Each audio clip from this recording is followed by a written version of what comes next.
When building RAG systems, the architecture you choose determines how your AI remembers and finds information. Today, we are comparing the two dominant flows in the industry, standard vector RAG and the emerging vectorless RAG, specifically the page index model. Let's trace how a document actually turns into an answer. Section 1, Vector RAG, the offline ingestion.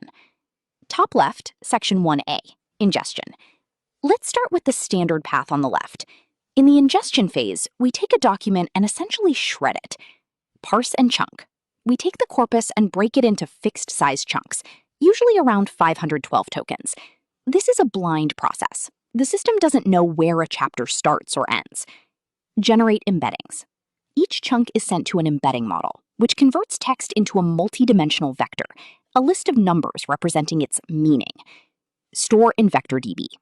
These vectors are stored in a vector database, along with a small amount of metadata. Lost document context. Note the critical bottleneck here. Context is decoupled. Once stored, chunk A has no structural relationship to chunk B. They are just dots in a mathematical space. Bottom left, Section 1B, Vector RAG, retrieval and generation, online. When a user asks a query, the retrieval flow is purely mathematical. Embed query. The user's query is converted into the same vector format. Semantic search. We perform a top K search using cosine similarity. We aren't looking for logic, we are looking for nearness in the vector space. Prompt and response. The DB returns unstructured, random blocks of text. These are stuffed into the LLM.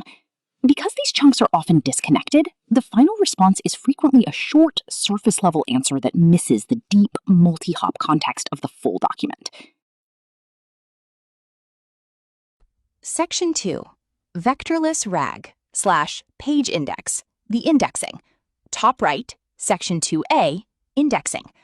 Now, let's look at the page index approach on the right. This isn't about math, it's about structural analysis. Document architect.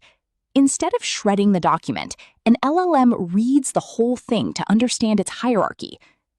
Knowledge map, TOC tree. The system builds a TOC tree. This is a map consisting of nodes, introduction, methodology, and subnodes, dataset, model. Node details. Every node contains a unique ID, a title, and a one-sentence summary. This summary becomes the map marker for retrieval. Storage. Instead of a complex vector DB, we store this in a standard database, the PageIndex index, as a TOC tree JSON and raw text storage. The document context is preserved. Bottom right, Section 2B, structural retrieval. This is where the magic happens during the online phase. Node selection. The PageIndex retriever, an LLM, receives the query and the TOC tree only. It doesn't look at the text yet. It reasons, the user is asking about the model, so I'll select subnode 2.2. Fetch raw text. The system takes the selected node IDs and fetches the exact raw text from the index. Prompt and generation. The LLM receives the full structured context. The result? A final response with citations.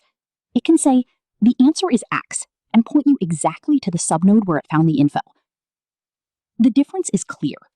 Vector RAG focuses on similarity and mathematical distance.